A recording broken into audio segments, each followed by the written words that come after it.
Sorry guys, we're just having some trouble.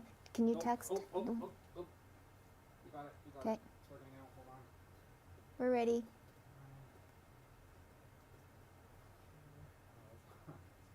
can always rename it after mine. Okay. All right. We're gonna go on with the show now. Okay, we're good.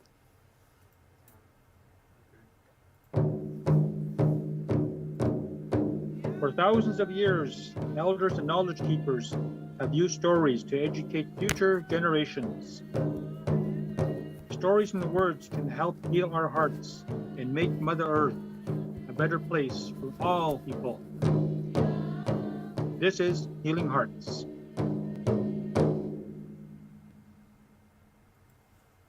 Hello everyone, welcome to Healing Hearts. I'm Tracy Koga. Have you ever felt like you were the only one that looked different at the table, or maybe at the party? Or have you been on a committee where there have been very, very few representations of the minority groups? Well, tonight we're going to be talking about tokenism, and more importantly, the impact that it has on Indigenous and newcomer communities today. This is Healing Hearts. So the Hive is a climbing and fitness facility, so we're bouldering only, which means no ropes or harnesses. We use mats for protection. But the four pillars of our business are climbing, education, health and wellness, and community, and those aspects all kind of come together to create like a 5-star climbing experience. We are very, very thankful to the Hive for being a great sponsor for Healing Hearts. And I want to welcome all of our guests on tonight's show. So welcome to Ian Ross. It's so good to see you, Ian. It has been a long while and miss your incredible plays, but I'm sure you've been writing lots in this period that we've had sort of off. Looking forward, though, to hearing all about your thoughts and comments on today's subject, as well as we have a very special guest, Darasimi Olboy, all the way from Thompson, Manitoba. And thank you so much, Darasimi, for joining us, because you're going to bring a very special, I think, perspective to what we're going to be talking about, which is tokenism. And of course, a warm welcome to Kate Kaler and to Hani Atan Alubidi. So good to see both of you. And again, a big thank you to Kate and Hani also for your tremendous support for this show. I guess I'm feeling a little sentimental. This is our second to last show, but it has been a whirlwind, a roller coaster of incredible conversations, and it's for me something that I will take away forever. And I hope tonight everybody here and all of our viewers can learn something more, because each and every one of you, I know, are going to have your own opinions about this. So we're going to start with our special guest, Darasimi. Okay, a little sidebar information for Ian, Kate, and Hani. This young lady was part of a debate, part of Black History Month, which was all, of course, in the month of February, and the subject was tokenism. And so, Darasimi, okay, so give us, I guess, a recap of how the debate went, who was involved, and more importantly, the pros and cons. How did they weigh? Hi, thanks for having me here. So basically, to let people know, tokenism is basically when there is only a drop of something, and in this context, like one person that's different and then everybody else the same. And for our debate, it went really good. Well, we had a slight setback because both teams were accidentally working towards the same argument, even though we should have had opposite sides for them. But we regrouped and we managed to fix it, and it was a success. Now, for some of the arguments for the pros of tokenism is tokenism opens the door for minority groups to kind of get in the spotlight. But then the opposite, like the counter idea against that was that, like, yes, it does open a door, but then sometimes it's not the appropriate door.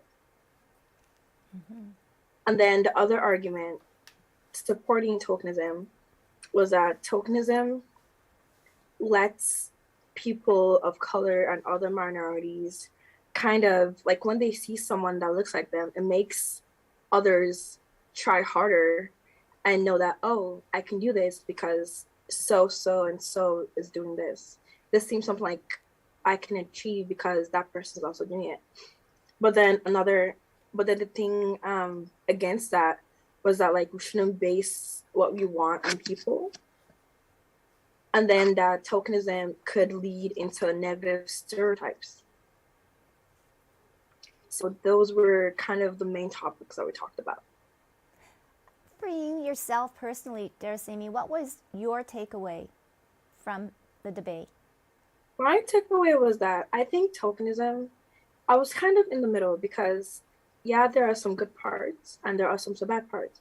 Like, for example, if we didn't have, like, for example, if you had a movie and there was no person of color and it was just all a specific group of people, then if someone wanted to go in and be part of the movie, it'd be tokenism because they would be the only one standing there. But then other people would also be like, oh, they made it in, I also want to be in there. I think tokenism is both a positive and a negative thing, because in the disadvantages, it provides negative stereotypes. And a lot of times what we see is what we think, and what we see also kind of like goes into our biases without ours, like into our implicit biases without us realizing what's happening. Like, for example, if you watch different movies, and if you notice that a certain group of people are portrayed a certain way, you're gonna think that those people are that way, even though they're, like, people aren't monoliths. There's a whole world of different people around, but it wouldn't be on purpose, but, like, without you knowing, you'd assume that that group of people acts that way. But then the positive thing, like, the reason I agree for tokenism is tokenism opens the door for people, not just the community that's not included, but also for, like, the general community that's already in there, to kind of, like, teach them and help them, and just to, like, learn about different cultures and other people and diverse groups. Wow. I want to come back to you a little bit later, Darasimi, and hear your, I guess, opinions and what it's in life growing up in Thompson for you too as well, because I'm sure you have a different perspective than us city folks. But Ian, okay, so this young lady, Darasimi, has said a little bit about tokenism. I'm so happy that you joined us to give us your, I guess, opinion about tokenism. Tokenism in the arts. You're a playwright. Yes. You might be muted, Ian. There we go. Wouldn't be a Zoom call without someone being muted and talking, right? I echo what some of what Darcini says, in that being a little bit older, I kind of have experienced some of it firsthand, right? So what would happen a lot of the times in terms of theater companies across Canada was, let's say I had a play and I would pitch the play to a company in Saskatchewan. And I'd say, please produce my play. This is what it's about. And the response I would often get was, oh, we already did an Indigenous play last year. So there was this challenge, and I feel like this is the real issue with tokenism, is that there was a feeling that it was doing just enough. That's all you had to do, was just enough. It's a bit like reconciliation, with what's going on with Indigenous people in the rest of Canada. you'll often hear Indigenous people say that they're a bit tired of it because they feel like they're the ones who have to do all the reconciling. You know, we're the ones who have to do all the hard work, when in fact it lays on the other side. And that perception is like, it's prevalent, it's everywhere. I worked with the Treaty Relations Commission, and the director at the time, Dennis Whitebird, he told the story of how he was coming back from the airport, and they had just started this brand new ad campaign, and it was with, I believe it was him in regalia and a headdress that you would see a chief wearing, and they were using prominent Manitobans to get the message across that we are all treaty people, that the treaties allowed for expansion, but also like peaceful coexistence. Now, of course, they weren't honored, and that's a whole other story. But the message they were getting across was that everyone in Manitoba is a treaty person. And so as he was driving from the airport in a cab, the ad for that was on the side of a bus, and it was a picture of Chief Dennis Whitebird, and it was Fred Penner. And they were holding hands, like shaking hands and smiling. And the cab driver looked over and he said, "Oh, I didn't know that Fred Penner was Aboriginal."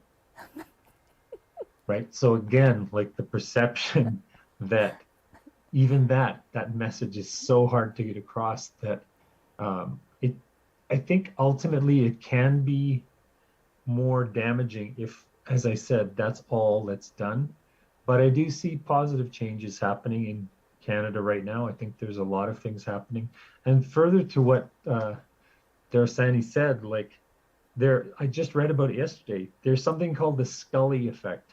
I don't know if you guys have heard of this, but when the X-Files was this huge hit in the 90s on television, it seems to have encouraged a number of women to go into the sciences, investigative careers, like all of these things that traditionally women didn't go into. They saw the numbers all start to rise, and they attribute it to seeing that one female character who was essentially an investigative scientist. She was a police officer, right? Like, or, so there can be positive that comes out of it. But again, that's just my concern, is that it's one of perception and that feeling of that, we're just doing the bare minimum rather than embracing it, right? So, Ian, if we kind of look at the arts as a whole, how have they kind of expanded? Because I can kind of take it from my dance experience, or too as well. And yes, I guess now when I think of it, yes, tokenism was definitely there. Yeah. Well, in some ways, I think societally, this isn't bragging. I would say that the arts, artistic practice, artists themselves, we're kind of the tip of the spear. We're showing what's happening in society, where things are going. Mm-hmm.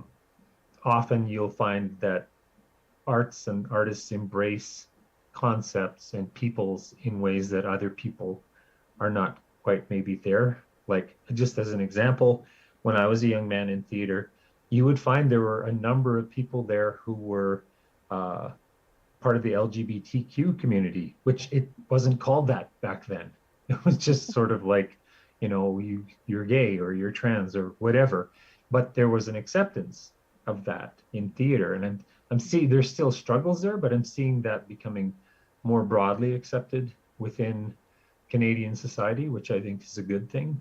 So you see that element happening. But as far as like myself, again, it was a bit odd because there was a sensitivity to wanting to do the right thing. When I had my first big professional production, I was actually given a little bit too much power as a playwright, because they didn't have very many Indigenous playwrights at the time. And they didn't have a number of people that they could consult about, is this culturally appropriate? Is this sensitive to Indigenous people? So they turned to me. because I was kind of the only one there. So I had a lot of say over my production, which a lot of playwrights don't get. So it kind of worked to my advantage in that way. But I can also tell you other kind of, which I won't go into, but kind of horror stories of artists who in other artistic fields were not treated very well, then were disrespected, so it's a challenge still even today, right? However, I do think that there's a different level of awareness, with what we're seeing around Every Child Matters and Black Lives Matter, and that there has been a shift in, I would say, perception in a better way. And I make the argument that a lot of the stuff you see happening in the broader sense in society, like the rise of these conservative right-wing groups and whatnot, that comes from what I see as the end of that kind of era. Because I'll just be honest, like, this was said to me a few years ago. This was from a man who was from Holland, and he said, the truth of the matter is demographics don't lie. And he said, when you look at people of color, or in Manitoba, Indigenous people, he said, you're going to outbaby us because there's just going to be more brown people. And that's what I see happening in the world, right? And especially in Canada and North America. So change is happening, and we're right in the middle of it in all kinds of ways. So I think it's actually an exciting time. It's an exciting time to be alive. Wow. Again, maybe there's a play in that. So, You could write it. You could write it. Okay, yes, and we have to combine the X-Files and Scully and and all of that. Anyways, Kate, let's go to you now. You mentioned that you could bring a settler's perspective, so that piqued my interest. Well, settler's perspective, I guess, would be like the key word for it. But I guess maybe to situate a little bit of how I see myself in the conversation is that Social Planning Council is an organization with over 100 years experience, but it came out of the 1919 strike. But we always say that we weren't the strike breakers, but neither we were the strike leaders. It very much the people who founded what became the Social Planning Council of Winnipeg were very much of that upper middle class, looking to that charitable sort of approach as opposed to a social justice approach. So decades passed, we moved a little bit more into social justice. But what was interesting, what I always found interesting about the history of the organization is in 90 or 91, a group of concerned Winnipeggers got together and sold over 1,000 memberships in the organization to overthrow the board at the time, because the board had lost touch, from the community. The community was like, you're just sitting there in your ivory tower doing research. Like, what are you talking about? You have no connection with what's going on the ground, especially around Indigenous issues.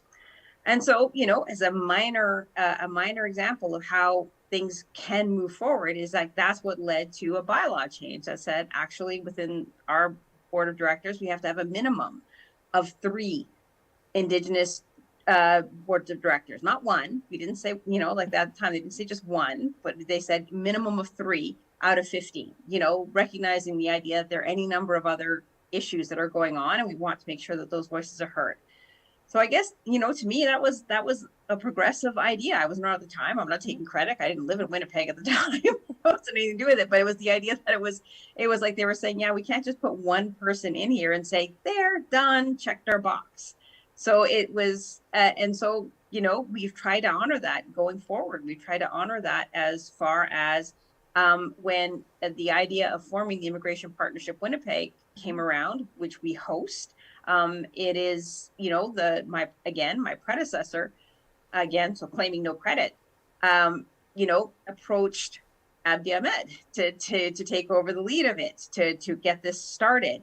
But right from the get-go, from those two, the conversation was not about, okay, it's all going to be about newcomers. It's like the number one issue that was prioritized was, how are we going to build better relationships between newcomers and Indigenous communities? Like that was key. And so part of that original steering committee was developed in that way. So the idea is that I find it really interesting, this idea that, yeah, just like affirmative action in the United States has pros, it also has cons, right? And to acknowledge that, but I just found it really interesting from Darasimi's point of view and Ian's point of view. Is like, yeah, it can open a door, but the negative side of it is that, again, I go, so previously to Social Planning Council, I was at the John Howard Society of Manitoba, and whenever I would talk about the impacts of structural racism, systemic racism, and poverty, and why people are get involved in crime, somebody will tell me, my grandfather moved to this country with $20 in his pocket and he never committed a crime and blah blah blah blah blah. And I'm like,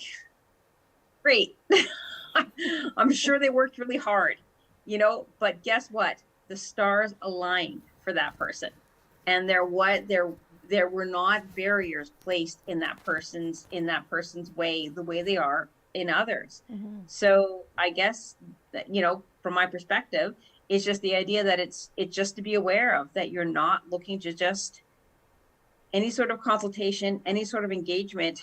It has to be long term. You can't say, oh, I've got this great idea for a project and I want to run around. I'm going to talk to one person. I'm going to say, do you think this is a good idea? And if they say yes, great. I've got buy-in. That can't be what it is. Right, no doubt. And I don't know, it's baffling in this day and age that we're still talking about a subject like this. And Hani, it's so good to see you, and welcome. And I know that, this show is your baby too as well. Tokenism, and I guess for you from a newcomer perspective as well. Yeah, good evening. It's good to see Kate and you, Tracy, and nice to meet Darasimi and Ian. And I heard about you, but I never met you, I think, in person or through Zoom. So I have mixed feelings when it comes to concepts like this, tokenism and all that. I would be curious to bring the attention to the opposite of what tokenism is and start the conversation from there. If one was to establish an alternative positive spin on things. However, tokenism comes with a negative connotation when it's presented in any social setting, and it is a loaded term, and I think it's just a frustrated, that's how I look at it, is a frustrated impression of an attempt to diversity or inclusivity, and therefore tokenism exists, and I think it's a wrong path to inclusivity, and some other people may say the wrong path to diversity. So depending on who you talk to, and so if we were to talk about it on a global scale, then the conversation may take different path. If we talk about in a Canadian context or a Canadian example, then probably the conversation also travels different places. Me being a newcomer, all the successes or whatever you want to call it, the good work fruits that I'm harvesting now after many years of struggle, not necessarily due to racism or barriers of discriminations. It's just the fact life is difficult for a refugee or a former refugee.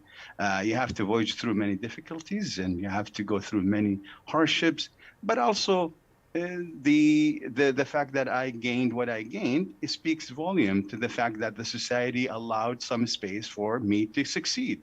That needs to be captured as well. So I'm trying to be objective and talk about the impact of the absence of tokenism, and tokenism, as I said, it exists for a reason. It has a psychological, at least from, if I put my psychotherapist hat on and I will start talking about the reason behind tokenism to exist, it is frustrated attempt, whether it's collective reaction on a societal level or it's individual frustrated reaction to something that the person or the society trying to repair, but they would not be able to delve deeper to go to the roots of that fixing attempt and deal with it in an authentic manner.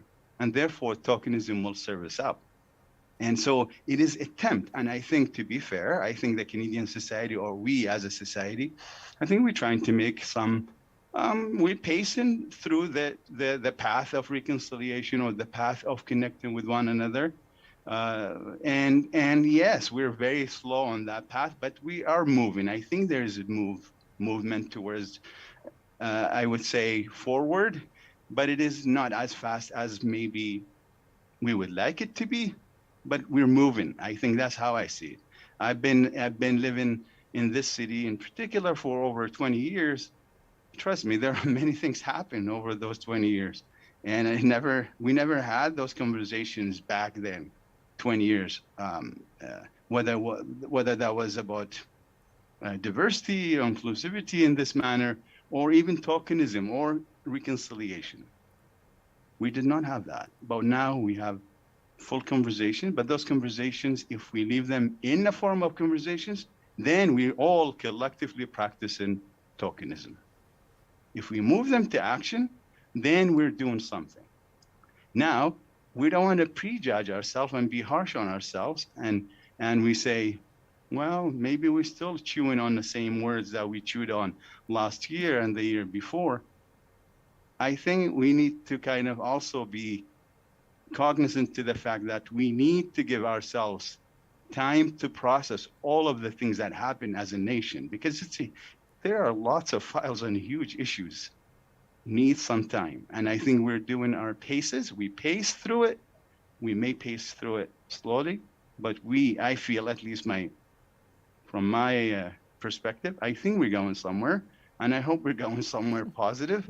And I think we're doing what we could. I think we can do even better. But as I said, you look at it as a collective trauma.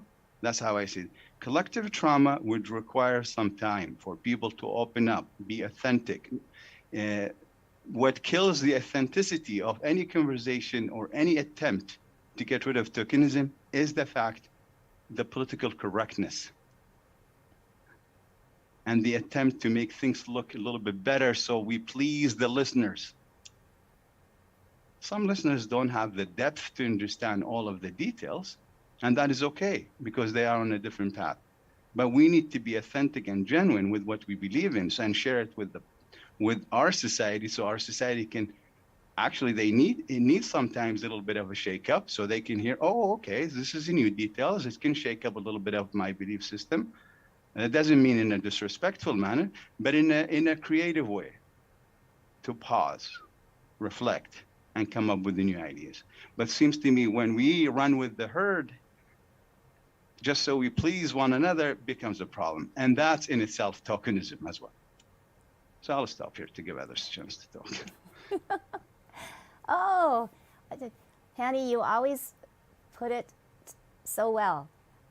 So, Darasimi, there's two things that Hani said that I want to ask you, and kind of spilling off of what Ian said, that, we are living in exciting times, and Darasimi's group is the future. First of all, I liked what Hani said. If we just have a conversation like this, like we are tonight, and it's all like, oh, yes, great, and it's a great conversation, and tomorrow you go on with your life, that's tokenism. But if we put our words into actions, whatever that may be, that is a step forward. Mm-hmm. So for you and, like-minded youth like yourself, what are some of the things that you would like to see done, or maybe you're already doing in your own community?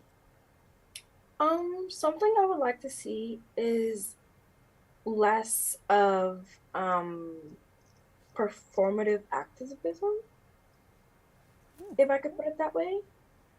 Because just like the topic of tokenism, and just like Hani said earlier about only talking about it, but not actually doing something about it. And I have two examples for that. First would be like the Black Lives Matter movement. It was very big but then it's died down a bit because people don't feel like they have to do something because it's not a lot of pressure anymore. Like they feel like the pressure isn't as much, so they don't really need to do a lot.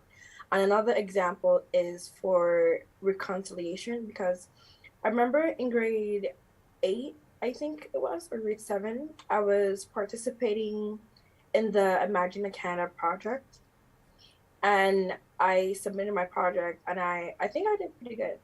But then like our teacher was teaching us about the different things that Canada promised for Indigenous people that were never met. And it was just something that like they kept saying over and over and over. Like a big example is like clean drinking water. Canada claims to have a lot of water. Like we here in Manitoba, or like we in the north, we have a lot of water. But then like how is it possible that some communities here in the north don't have clean water? And it's just something that the government have been saying for, I'm not sure how long it's been, but they've been saying for a long time, but it hasn't actually been talked about. And people talk about it, but no one's actually like making a plan, bringing up a plan, forming a group, or just like to be part of the movement. People want to be part of the movement, but they don't want to actually like do the work that the movement requires, if that makes sense. Totally makes sense. And so do you think that hopefully your generation might have the energy and the wherewithal to make it happen? It's a bit of a yes and no, because yes, we're more educated. We're also more, especially with the rise of social media, we can get ourselves educated at the tip of our fingers, but also makes it easier to think that like sharing, like reposting something is what like you've done good. Like an example for that would be like if there was like a video or a picture of a community that didn't have clean water, and then be like, oh, and like someone said like, oh, this community doesn't have clean water, and then you repost them like, oh, I'm bringing awareness, this is like, and then thinking that that's good enough. But you should bring that conversation to like people in your family, your like your friends, just people around you, because that's how you actually start the movement, by talking about it with other people, by seeing what they think about it, by even talking about solutions that happen, and not just performative activism, because it's really, really easy. Like it's way easier now because you can just post something and think that that's all you need to do. Interesting. Ian, your thoughts on, another thing that Hani said, like we all like to live in a herd and all stay together. How do we kind of, maybe break away from the herd and maybe start a movement like Darasimi said? Or is it too late? Oh, yeah, you can go.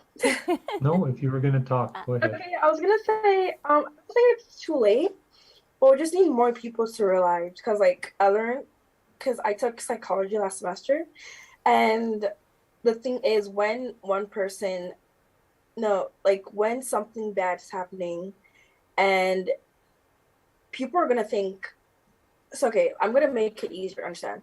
Let's assume that someone's getting robbed, right? In open daylight. It's 1 o'clock, someone's getting robbed. There's a lot of people around them, but no one's helping because everyone thinks that someone else can do it. I don't remember the term. I don't remember the term it was anymore, but thinking that other people could help solve the problem instead of you going to help the person that's getting robbed. Because I could be on the ship like, oh, someone's closer, they'll help them. Or like, oh wait, that person looks like a police officer, they'll help them. Or like, oh, that person looks like they're stronger, they can help them. Instead of you kind of like making it your duty to see if the person's okay. To get, even if you can't do something, to get help, like call 911 or like find help somewhere else. We're all thinking about who else can do something, but not actually doing it ourselves. And then the thing was, when someone does it, because it was an actual experiment, like when someone does something, it's more likely for other people to do it. So we just need someone or a group of people to actually take the lead for other people to follow. Wow. I guess you stole your thunder, Ian.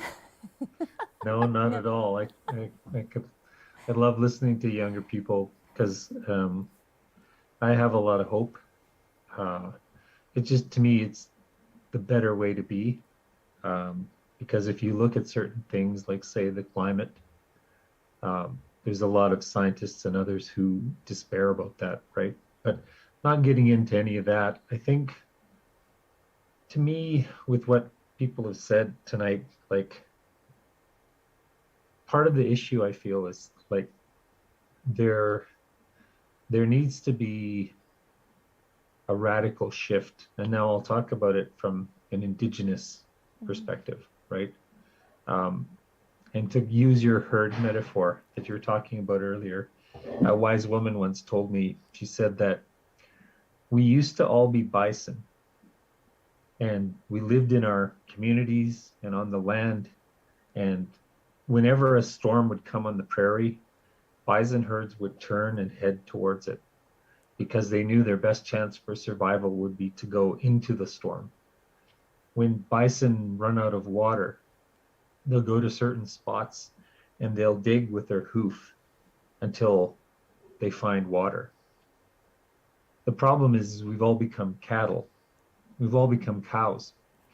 So when cattle are in herds on the prairie and a storm comes, they turn and walk away from it, and they keep going until they hit a fence.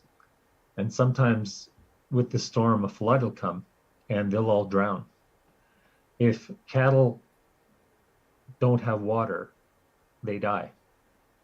They need to have a dugout, they need to find water somehow, but they don't have that ability anymore. So the message behind this was that we're moving away from who we were as human beings in a communal situation, and we're becoming more homogenous, right? So that we're all kind of doing the same thing, which is kind of not doing anything. We're being a bit performative, you know. But I guess the other part of this is, my friend once said to me, he says, as Indigenous people, we kind of have two paths we can take. He said, we can be woodpeckers, so that we have the structures that exist and we're on the outside tapping at that tree. Doesn't make a lot of change, makes a lot of noise, but doesn't make a lot of change. Or we can be termites. They also work within the wood, but they work inside of it, right? I study history a little bit, and I use the example of the development of Black theater in the United States in the 60s, 70s, and the 80s. And there were kind of two deliberate approaches. One was Black artists, theater artists said, we're going to create our own theater spaces. We're going to make our own theaters. This is how we tell our stories. This is how we express who we are, et cetera, et cetera. The other group said, well, no, we need to work within, be the termites, if you will, the existing structures of theater and those theater companies, and that's how we need to make change. So looking at it like 30 years later, most of those Black companies disappeared. They kind of failed out, because that often happens when you have a strong personality, and when that personality leaves, the company kind of dissolves. But what happened was those Black artists who worked within the existing structure changed those structures so that, surprise, surprise, they were programming plays written by more people of color, more women. And so that was affecting change. And why I tell that story is because I call it the Polo Park problem.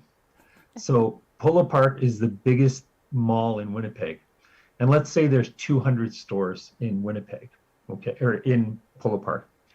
And in terms of demographics, so Winnipeg has the largest urban Indigenous population probably in the world. Like, there are more Indigenous people in Winnipeg than I would guess just about any other city in the whole world, right? Population of Manitoba is about maybe 18%. There's estimates that'll go to 25% within like 10 years of the population of Manitoba is Indigenous. So we look at those 200 stores in Polo Park, and I'm just making that number up, and we take all the staff out, and we leave just one staff member in each of those stores. And we as a group all go walking around. How many Indigenous employees do you think we'll find? Do you think we'll find, if there's about 18%, we should find 36 of those stores should have an Indigenous person in them? I can bet you money you're not going to find that. And that to me is indicative of a huge problem where Indigenous people are not, we're not being included. And part of it is not, I'm not going to just say it's the other's fault. It's part of what's happened to us as well. You know, growing up with oppression and exclusion, you kind of give up at some point too. And you kind of go, why am I even going to bother? If I go put my resume in there, they're not going to hire me. And that might be true. It might not be, right? But that to me is really, that worries me, because that's something that I think we all need to find a way to change that, right? Mm-hmm. And part of it is recognizing that historic oppression. This will be the last little story I tell, right? I often ask people, I say, if you look at all the corporations in Canada, what percentage do you think are run by women? And people will say, 5%, 10%. They always go low, which is in itself indicative. The answer is it's around 18%. So all the corporations in Canada, about 18% are run by women. Demographically, women are about 53% of the population. So that number shouldn't be 18. It should be more like 50, right? But why is it? Why aren't there more women as the head of CEOs of companies in Canada, right? And the answer is simple. It's because women are lazy. Women just want to be on welfare. They just want to have babies. Like all of these things that are said about Indigenous people, and that's okay. But when you say it in this context, and it's not true, I'm just using it as an example, people say, well, no, it's because women have been oppressed. They didn't have the right to vote until a certain time. Within my lifetime, women couldn't get a bank account without their husband, and I'm not that old. Like, so people readily acknowledge that there's been historic oppression of women. Like it was just the Women's Day yesterday, right? Like that is acknowledged. But when it comes to us, it's what Kate was saying. It's like, you know, just pull yourself up by the bootstrap. My folks came here with $20 in their pockets. And it's like, yeah, and were your folks taken and put into schools? Or sorry, you yourself, like were you then raised by parents who didn't have parents? Like, so there's this disconnect that we need to connect to, but it's not happening because it's so difficult. And as much as Canadians like to think of themselves as like really cool, wonderful people, when it comes to this issue, I find it gets a little bit uncomfortable. So. Wow, lots to think about. Hani, I told you Ian is a master storyteller. Oh, I thought Kate is next, so I don't know. I'm yeah. just jumping around now. Yeah. Okay, no problem. Yeah. So I really do. Do you want to form a question, or you want me just to kind of jump at any part? Or? Jump in at any part if you want to ask Ian a question. Darasimi. I mean, there's so much to kind of take in. So I am like when it comes to these kind of conversations, I think one would have to be very like fair in terms of in terms of my participation in conversation like this. When it comes to Indigenous related matters or subject, I intend to not to speak about it. And the reason is, if there's an Indigenous person speaking about it, they're speaking about it. I find it very difficult to compare the Indigenous, for example, struggle or whatever the case may be associated with the history with us as newcomers. I intend not to do that. Why? Because they are both very uniquely different, very different, and it's when we start mixing things up, it gets a little kind of messy, and also is not objective. And every point, obviously, if we dig deeper, we'll find different answers. And so whether it's related to human rights, women rights, has been mentioned, or others, I think there are many different ways to discuss the very same issue. But because we're talking about tokenism, which is I'm trying to fit it, I don't know in which context, but tokenism as a concept is very interesting concept. And so we're trying to approach this concept to find out what we're trying to do with it. Are we trying to define it? We're trying to fit it into our social setting. Are we trying to use it in our work setting? What are we trying to do with tokenism? Again, I think the Canadian example is different from the globe. It happened to be, I've been to probably 26 countries in the world, and I can tell you this, like, I intend to slow down before I delve into any subject. And the reason for it is, again, there's local perspective or local context, and there's a global one. Mm-hmm. The global one drags you to different places and may not allow you to be too fast in terms of judgment to the local one. And now, again, I'm excluding the Indigenous side of it. I'm not talking about the Indigenous, but I'm talking about us, newcomers. Before we criticize and before we criticize, before we trying to advocate for a specific group, we need to keep in mind that are we segregating or are we promoting justice for all in terms of regardless of demographics? Or is it important to identify each demographic group separately for the sake of tokenism? Because it is important here that tokenism, you can't just apply it to every setting. It just doesn't work. Mm-hmm. And I think, for us as newcomers, I would challenge every newcomer that said they would say they are being mistreated here in Canada, and they were treated really well in their own country, their home countries. I will have a very long conversation with them. They will have the right, and they probably would have the right to discuss it according to their perspective, but they need to prepare themselves for a very lengthy conversation, because you have to be objective. When you complain about something, you have to know why you're complaining. Are you complaining because you're comparing to what? Mm-hmm. Again, local or global? Wow. And so that, I think it's, I'm struggling with the concept of tokenism. Are we talking about tokenism just in general, or are we talking about in a specific setting, specific aspect of life, in like specific part of the system? Is it past, present? Depends really, because it's a huge concept. So I really don't know where to fit it. But other than that, I can say it's really as a good reminder for all of us, the newcomers. I'm speaking to the newcomers, and the newcomers, people who are foreign born, including Kate, by the way. Right, Kate? You're born in the United States. So that's all the newcomers. They probably, when we talk, we would talk and say, ask ourselves, are we focusing on advocating for the people who are like us? And is that in a bubble or part of a society? Are we trying to join the society, the host society, or are we trying to create our own bubble?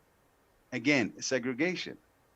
Now we're creating tokenism without us knowing, because we're trying to promote inclusivity, right? So inclusivity to whom? To everyone, or just us?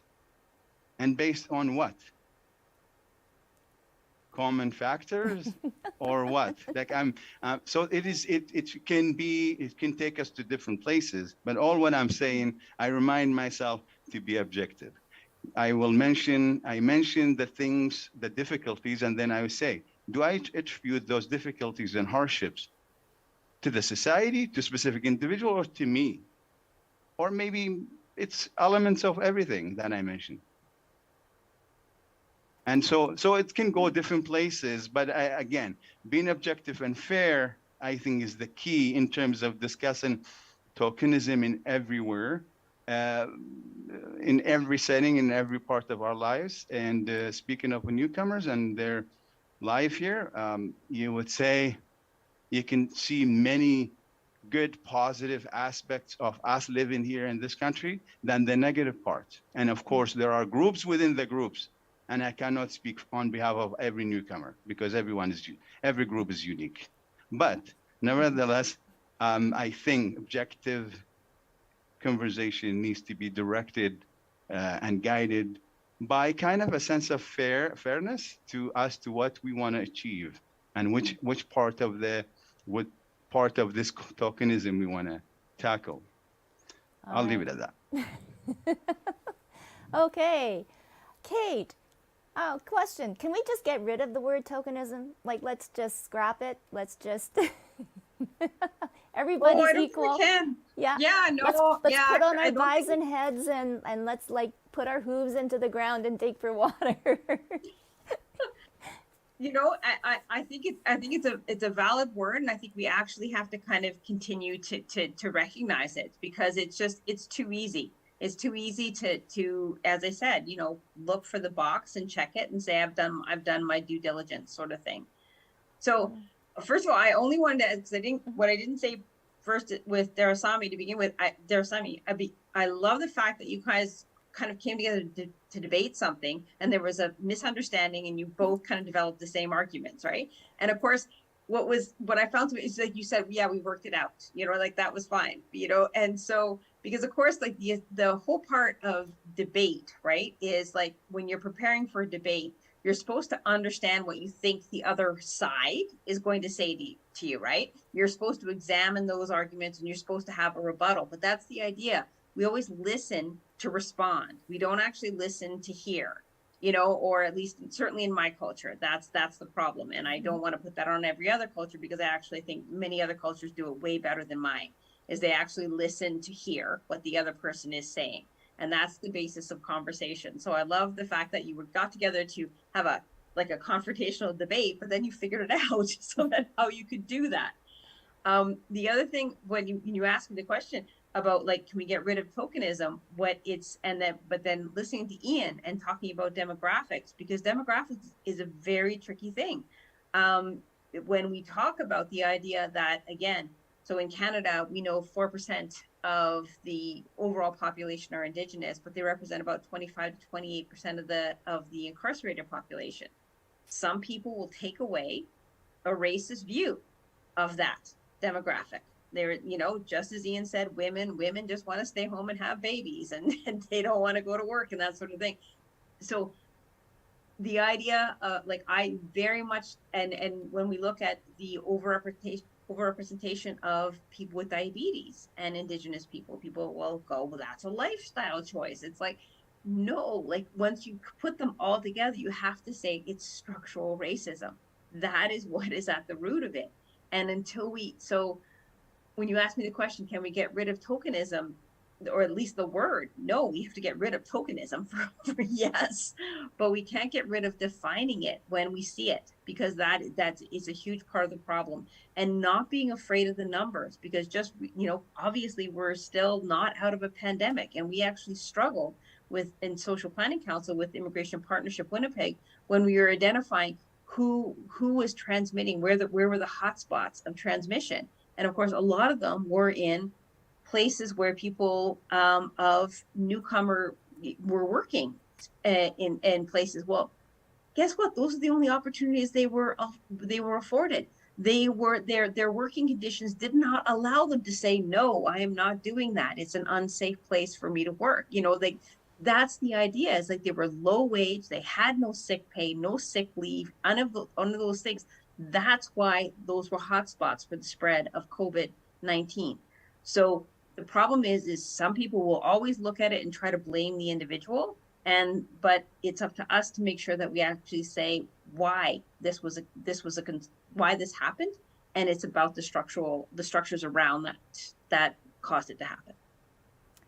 No doubt, yes. COVID-19, I think, really showed a lot of things, right, to all of us, and human nature and everything else altogether. Darcini, I'm going to give you the last word. Words of wisdom from this young lady on tokenism or anything. I know that you also like to talk about racism too. We've covered a little bit about that too as well. Diversity. What would you like to see done as a number one action that we can take away tonight? I'd like for like the older generation and the new generation to kind of like meet in the middle, because a lot of the newer generations, they claim to understand like what the older generations have gone through, but they're not actually trying to understand. They're just, like you said, listening to respond.